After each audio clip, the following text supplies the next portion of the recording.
Bienvenidos a Fuera de Plano, un podcast de historias con historia.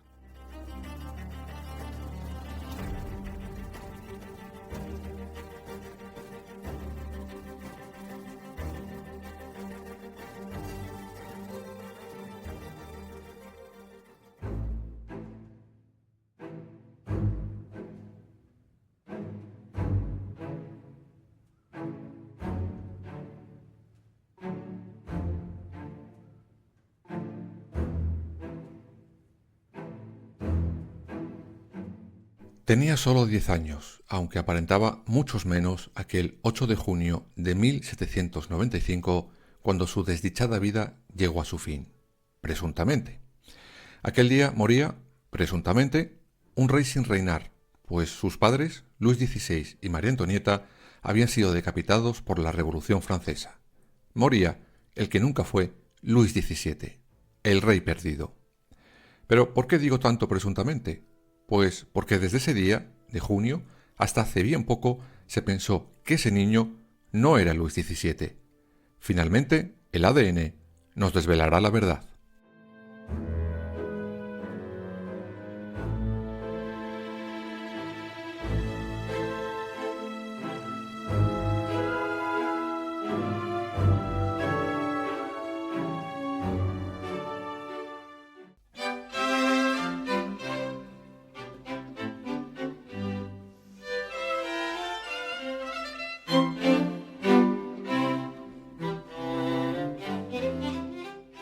Si hay un año famoso en la historia, además de 1492, ese, sin duda, es 1789, el año de la archiconocida Revolución Francesa.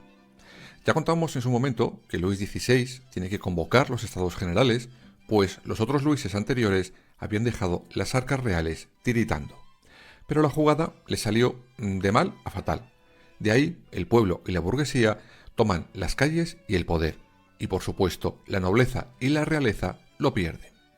Vamos, que por perder pierden hasta la cabeza en el famoso invento de la guillotina. Por otro lado, en Versalles tenían un problema añadido. El hasta ese momento heredero al trono, el príncipe Luis José, había pasado mejor vida por culpa de la tuberculosis con tan solo 7 años. Eso convirtió a nuestro protagonista de hoy, Luis Carlos, en el nuevo delfín de Francia, lo que sería nuestro príncipe de Asturias. Vamos, en el futuro, Luis XVII, si es que había futuro, claro.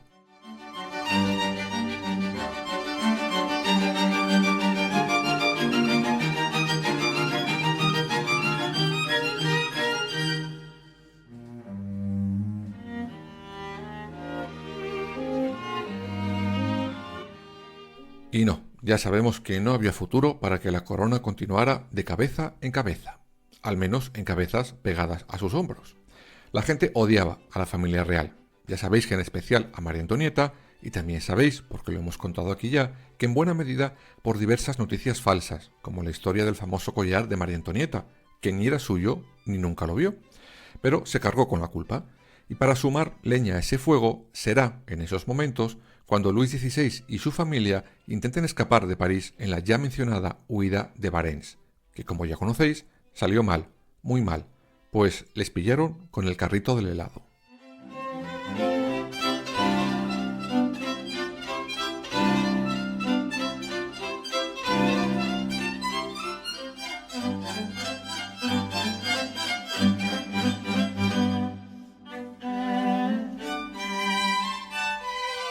En ese momento, en 1792, Luis XVI y su familia serán arrestados en la Torre del Temple, un lugar que, como su nombre indica, perteneció en su momento a los templarios y luego cayó en desuso, hasta que para la ocasión se rehabilitó como prisión. En un primer momento, padre e hijo estuvieron arrestados juntos en la segunda planta de la Torre del Temple, pero cuando comienza el juicio contra Luis Capeto, es decir, Luis XVI, el niño será llevado con su madre, que se encontraba en la planta tercera de aquella torre/prisión. El final, ya lo conocéis, Luis XVI perdió la cabeza y Luis XVII a su padre.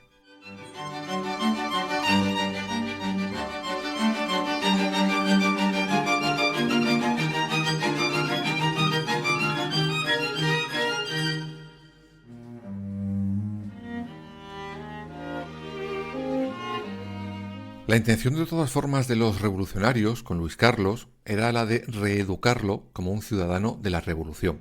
Era un ciudadano republicano, vaya.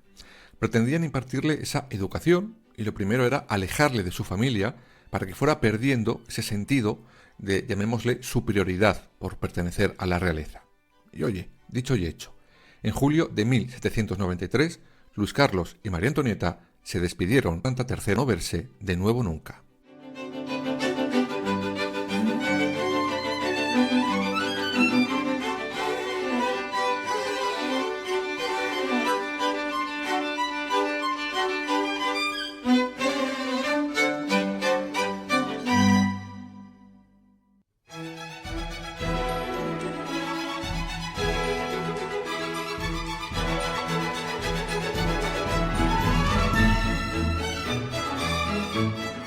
¿Y con quién se quedó el pequeño Luis XVII? Pues con Antoine Simon, un zapatero. Él, junto a su mujer y su nuevo pupilo, se instalaron en los antiguos apartamentos del rey. Y según los documentos de la época, le trató bastante bien. Iba con ropa limpia, aseado, recibía las correspondientes visitas médicas, bien alimentado, aunque los métodos de enseñanza del zapatero, eran un poco, digamos, extraños.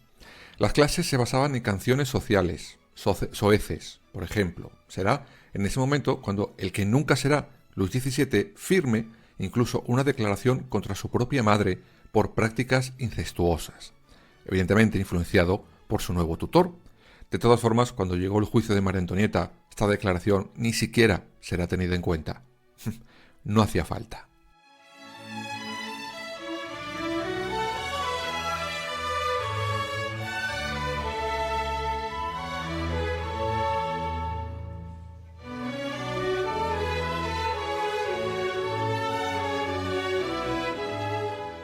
Y no hacía falta, porque con los cargos de conspiración, María Antonieta ya iba bien servida. El final, también lo sabéis, porque os lo hemos contado. María Antonieta perdía la cabeza el 16 de octubre de 1793, y con ello el pequeño Capeto se quedaba huérfano. Pero los reveses no acabarían ahí. El infierno del que nunca fue Luis XVII comenzó al poco tiempo. Su tutor tuvo que dejarle.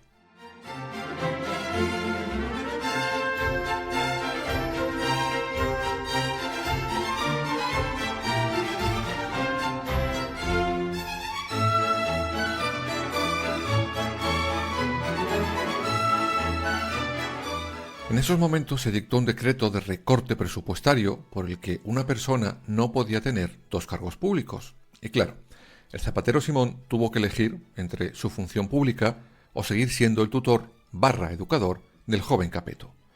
Y eligió lo primero. Simón presentará su dimisión y dejará la Torre del Temple y allí a Luis XVII en ella. Solo.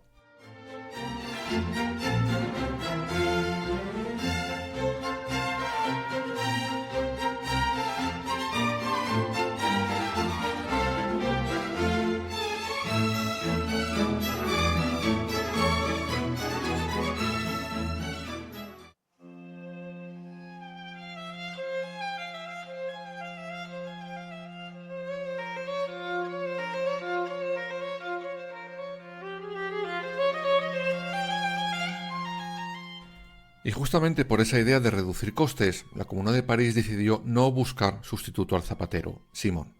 Lo que se hizo fue encerrar a cal y canto al niño y evitar cualquier contacto con el exterior. Y aquí es donde la leyenda dice que comenzó el final del niño Luis XVII. Dicen que las ventanas se tapiaron. El preso recibía la comida a través de un agujero. Sus cuidadores le daban de beber alcohol, le obligaban a decir obscenidades o, por ejemplo, a cantar la marsellesa. Sus cuidadores, por llamarles de alguna manera, les valía con un «Capeto, ¿estás ahí?», para saber si el niño vivía o no. Cuando escuchaban la voz del delfín, seguían con sus cosas. Aunque poco después, Luis XVII vio una pequeña luz de esperanza a su dramática situación en esa torre.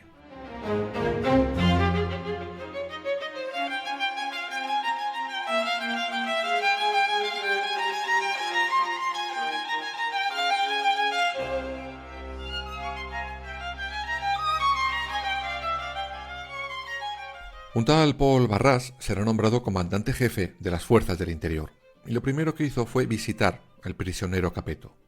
Según él mismo dijo, lo que vio le dejó helado. La basura se acumulaba por muchas partes de la estancia. El niño tenía las rodillas y los tobillos muy hinchados. Por eso decide que la situación debía cambiar. Ordena que le visite un médico y que evalúe su estado físico. Además, se modifica la custodia del prisionero real. Barras nombra al general Laurent como responsable del cuidado de Luis XVII. Y sí, las condiciones mejoraron bastante, aunque seguía, eso sí, estando prohibido que el pequeño Capeto saliera al exterior. Se supone que por temas de seguridad interna. ¿Pero por qué? Pues porque ese aislamiento se acaba convirtiendo en un problema. Me explico mejor. Muchos países estaban todo el rato preguntando por el paradero y la situación de Luis XVII, entre ellos España, y exigían su liberación y que fuera enviado a otro país, el que fuera. Pero los franceses revolucionarios no estaban dispuestos a dejarle ir. Pensaban que estando con ellos tendrían más sometido al posible peligro que representaba el niño.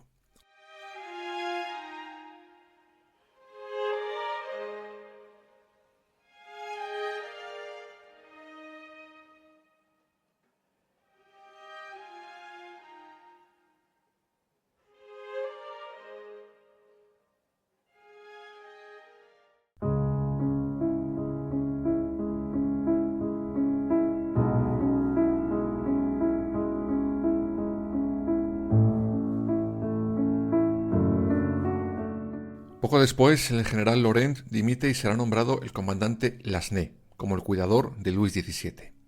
En mayo de 1795, los guardianes del niño alarman porque el estado del joven Capeto ha empeorado mucho.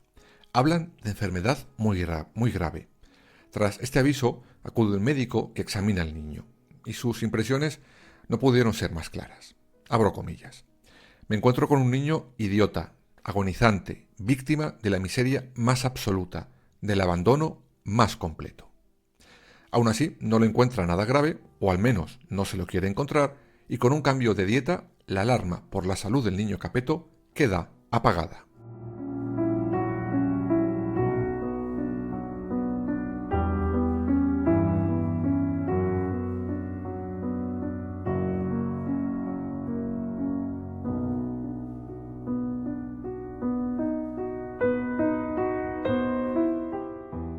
Aunque, para su desgracia, no solo se apagó la alerta, sino la vida del pobre niño Capeto también.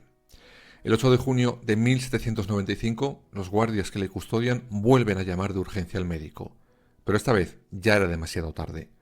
El pequeño Luis XVII moría delante de su centinela, el comandante Lasnés, y de sus ayudantes. El médico ni siquiera llegó a tiempo. Estos informan al Comité de París del fallecimiento del heredero al trono, y la orden es clara. Todo el mundo lo mantendría en absoluto secreto, al menos por el momento. Al día siguiente se produce una autopsia, o más bien un mercadillo con el cuerpo de Luis XVII.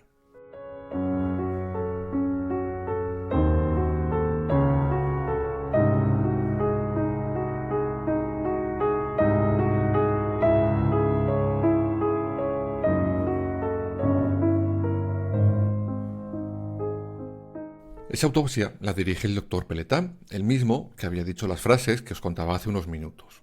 Junto a él, otros 3 médicos más. Pues bien, cuando abren el cuerpo de Luis XVII, Peletán sustrae, sin que los demás se den cuenta, aparentemente, el corazón del niño Capeto y se lo guarda en su bolsillo.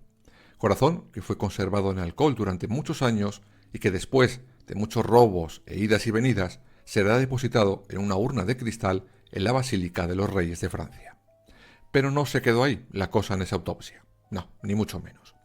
Un oficial municipal le pidió que le cortara al niño un mechón del pelo y este así lo hizo. La autopsia terminó con un diagnóstico clarísimo. Luis XVII había muerto de tuberculosis ósea. Se certifica la identidad del cadáver, sin duda era Luis XVII, se da a conocer la noticia de manera pública y al día siguiente el joven Capeto será enterrado de la manera más discreta en una fosa común del cementerio de Santa Margarita. ¿O no?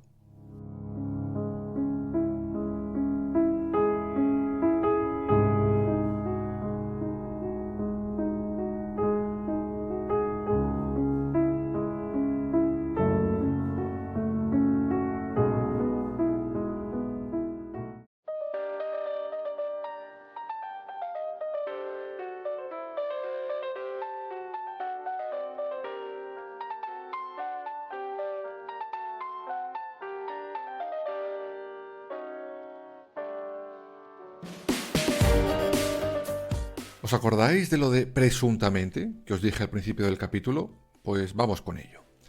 Desde poco después de ese fallecimiento, las teorías empezaron a dispararse. Unos creían que el niño había muerto antes y que los revolucionarios se lo callaron y le sustituyeron por otro niño. Otros creyeron que había escapado gracias a los monárquicos. Incluso algunos que había escapado con la ayuda de algunos de los propios revolucionarios que no soportaban la vida que tenía ese pobre niño en prisión. Estas dos últimas teorías tenían su sentido. La primera, porque si los monárquicos tenían al niño, podían reinstaurar la monarquía. Y los segundos, porque con ese secuestro podrían forzar el reconocimiento oficial internacional de la República salida de la Revolución Francesa.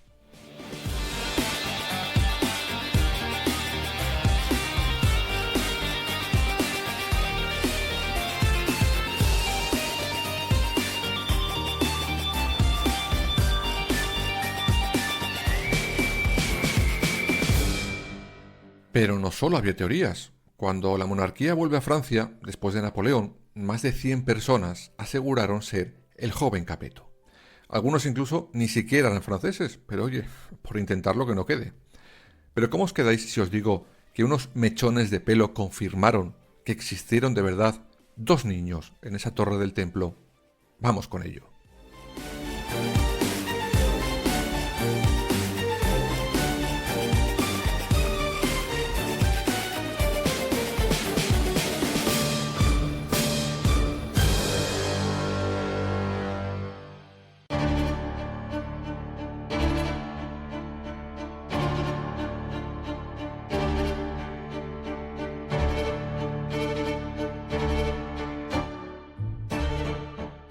¿Os acordáis de ese mechón de pelo que un guardia pide que le corten al cadáver del niño? Pues bien, había otro mechón por ahí, el que María Antonieta le corta a su hijo el día que se despiden para siempre. Pues bien, con esos dos mechones, a mitad del siglo pasado, el historiador André Castelot investiga y hace una serie de pruebas. Y las conclusiones fueron sorprendentes. Los mechones pertenecían a sujetos diferentes. Es decir, el cadáver al que se le corta el mechón no era Luis XVII.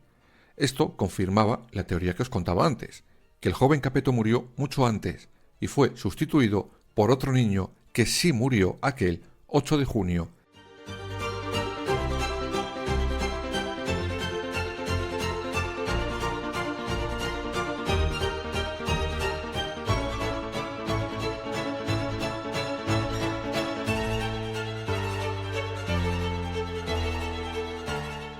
Pero esa teoría, soportada por los cabellos, fue enseguida descartada porque no podía sostenerse de ninguna manera.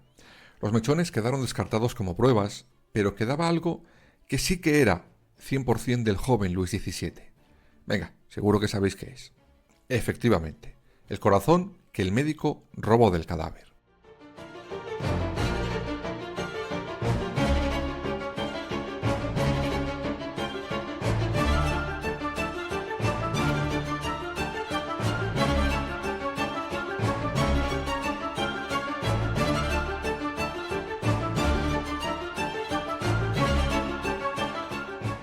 Para poner punto y final, otro historiador llamado Philippe Delorme propuso hacer una prueba de ADN de ese corazón con muestras de algún descendiente de María Antonieta.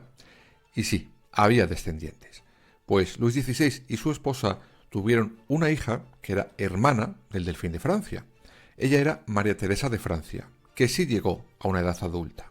Pues bien, con los restos del corazón y de tejidos de los descendientes de María Antonieta, en el año 2000, dos laboratorios decidieron desentrañar, por fin, el misterio del rey perdido, Luis XVII.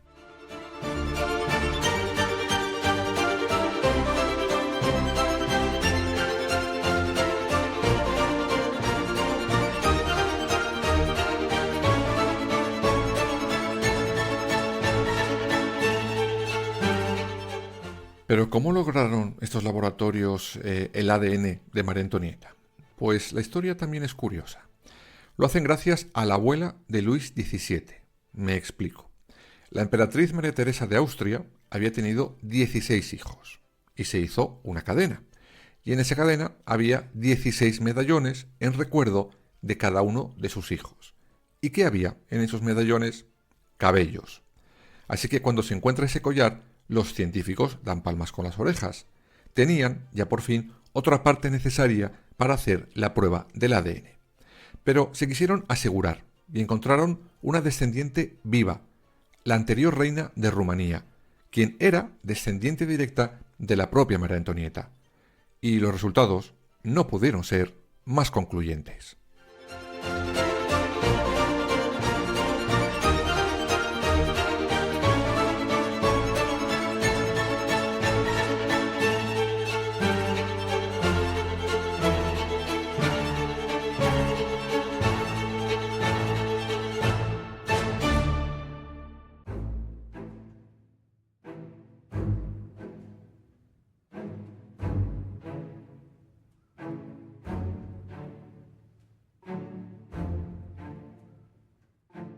El corazón que fue robado del cadáver de aquel niño el 9 de junio de 1796 coincidía con el ADN encontrado en esos medallones y con el ADN de la descendiente viva de María Antonieta. Así que sí, ese 8 de junio, el niño que murió en prisión fue Luis Carlos Capeto, es decir, el que nunca llegó a ser Luis XVII. Después de encontrar por fin, sin lugar a dudas, al rey perdido, el gobierno francés en 2004 le hizo un entierro simbólico en la Basílica de Saint-Denis, poniendo fin a la historia del niño que nunca reinó.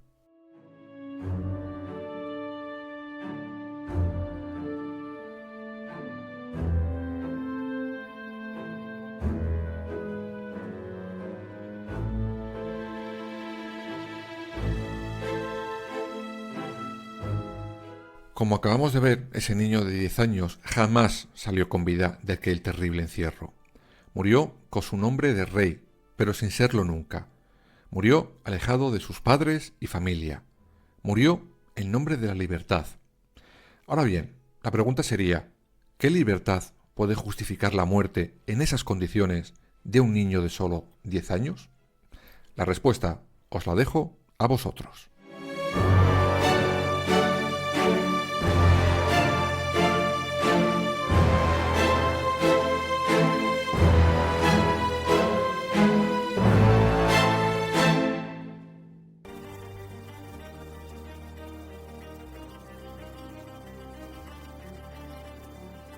Escúchanos en las principales plataformas digitales y ahora también en nuestra página web www.fueradeplanopodcast.es y síguenos en todas las redes sociales, Twitter, Instagram, Facebook y Threads.